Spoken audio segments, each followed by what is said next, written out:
ఇక సముద్రంలో గల్లంతైన మత్స్యకారుల ఆచూకీ కోసం విస్తృతంగా గాలింపు చర్యలు చేపడుతున్నామన్నారు మంత్రి కొండపల్లి శ్రీనివాస్. బాధిత కుటుంబాలకు రాష్ట్ర ప్రభుత్వం అండగా ఉంటుందని భరోసా కల్పించారు. విషయం తెలిసిన వెంటనే ఆయన విశాఖపట్నం ఫిషింగ్ హార్బర్కు చేరుకుని బాధిత కుటుంబ సభ్యులను పరామర్శించారు. సముద్రంలో వేటకు వెళ్లిన మత్స్యకారులు గల్లంతైన ఘటనపై రాష్ట్ర ప్రభుత్వం అత్యంత ప్రాధాన్యత స్పందిస్తోందని మంత్రి కొండపల్లి శ్రీనివాస్ అంటున్నారు. ఆయనతో మా ప్రతినిధి Narasimha face to face. Visakha నుంచి బయలుదేరిన మత్స్యకారులు గల్లంతైన పరిస్థితి నెలకొంది. ఈ క్రమంలోని విశాఖ నుంచి వెళ్ళిన 7 మత్స్యకారులు గల్లంతైన నేపథ్యంలో ఒకరు ఆచూకీ లభ్యమైంది. ఇప్పటికీ ఈ క్రమంలో కూడా పలువురు అధికారులు కూడా గాలింపు చర్యలు అయితే అప్రమత్తం చేశారు.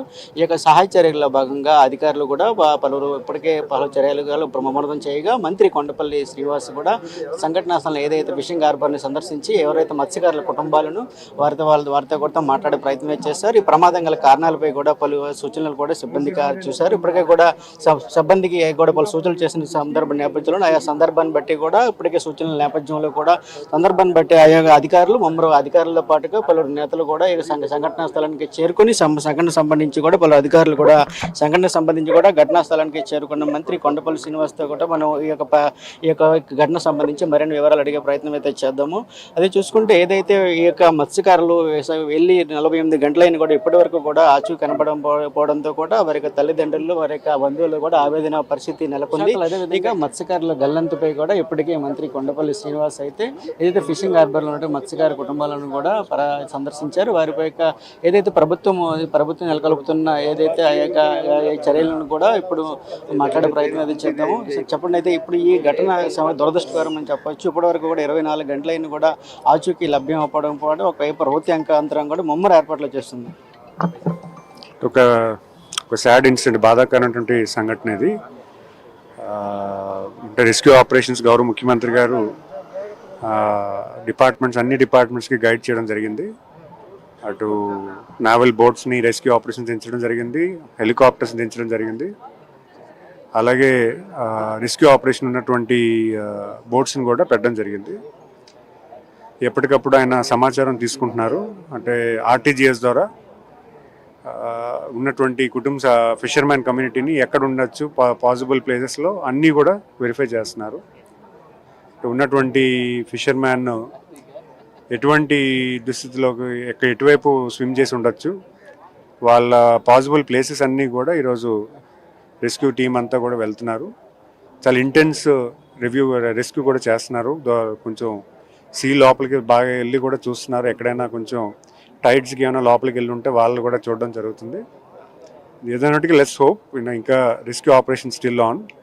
సీఎం గారు అలాగే deputy chief minister Pawan Kalyan గారు ఇద్దరు కూడా ఎప్పటికప్పుడు సమాచారం తీసుకుంటున్నారు. మేము కూడా ఇక్కడ జిల్లా కలెక్టర్ గారు, ఆర్డీఓ గారు, ఫిషరీస్ డిపార్ట్మెంట్, ఇక్కడ ఉన్నటువంటి బోట్స్ ఫిషర్మ్యాన్ కమ్యూనిటీ అందరూ కూడా ఇక్కడ మేము మానిటర్ చేస్తున్నాము. అండ్ డిఐజీ గారు ప్రత్యేకించి ఈ రెస్క్యూ ఆపరేషన్ అంతా కూడా చూస్తున్నారు. So will just hope for the better. చూసుకుంటే ఏదైతే ఈ యొక్క ప్రధానంగా ఏదైతే మత్స్యకారులు గల్లంతైన నేపథ్యంలో ప్రధానంగా టెక్నికల్ సమస్య కారణంగా అంటారా, లేదంటే వాతావరణ సమస్యల్లో ఈ తరహా సమస్య ఏర్పడిందని అధికారులు ఏమని చెప్తున్నారంటారా దీనిపై? అంటే నిన్న మార్నింగ్ అధికారులందరూ కూడా వెళ్ళినటువంటి బోట్స్ అందరికీ సమాచారం ఇవ్వడం జరిగింది. వాతావరణం బాగాలేదు, అందరూ కూడా షోర్కి రీచ్ అవ్వమని. మ్యాక్సిమం అందరు బోట్స్ కూడా వెనక్కి వచ్చేసాయి మ్యాక్సిమం. అలాగే ఈ బోట్ వచ్చే టైంలో ఈ జరిగినటువంటి ఇన్సిడెంట్ ఇది. ఎందుకంటే ఆ ఇన్సిడెంట్ జరిగిన హాఫ్ అన్ అవర్ ముందు వాళ్ళ కుటుంబ సభ్యులకు ఫోన్ చేసి మేమందరూ వచ్చేస్తున్నాము, కొంత క్యాచ్మెంట్ లోడ్ ఉంది ఇక్కడ, మీరు అందరూ వస్తే అన్లోడ్ చేయొచ్చు అన్న మెసేజ్ కూడా వాళ్ళ కుటుంబ సభ్యులకు ఇవ్వడం జరిగింది. అది ఎంతసేపటికి బోట్ రాకపోవడం వల్ల కుటుంబ సభ్యులు మళ్ళీ బోట్లో ఉన్నటువంటి ఫ్యామిలీ మెంబర్స్కి ఫోన్ చేస్తుంటే వాళ్ళందరూ కూడా నాట్ రీచబుల్ అవ్వడం. చాలాసేపు వెయిట్ చేసిన తర్వాత ఎందుకు రావట్లేదు అని అప్పుడు ఈ ప్రభుత్వానికి కొంచెం లేట్గా తెలియజేయడం, కొంచెం రెస్క్యూ ఆపరేషన్ అంతా కూడా జరుగుతుంది. ప్రధానంగా అదే చూసుకుంటే ఏదైతే మంత్రులు అటు ఎప్పటికప్పుడు నివృత్తం చేసుకొని అటు సమీక్షలు నిర్వహించి ఎప్పటికప్పుడు ఏదైతే విశాఖ సముద్రంలో అయితే గల్లంతైన మత్స్యకారులు ఎప్పటికప్పుడు సహాయ చర్యలు చేపట్టేందుకు కూడా యంత్రాంగం కూడా ఎప్పటికప్పుడు సహాయ చర్యలు చేపడుతుందని మంత్రి శ్రీనివాస్ అయితే చెప్తున్న పరిస్థితి నెలకొంది. ఏదేమైనా కాసేపట్లో పూర్తి స్థాయిగా దీనికి సంబంధించి గల్లంతైన మత్స్యకారుల వివరాలు అయితే పూర్తిగా తెలియవలసి ఉందని కూడా వైపు స్థానిక అధికారులు అయితే చెప్తున్న పరిస్థితి అయితే నెలకొంది.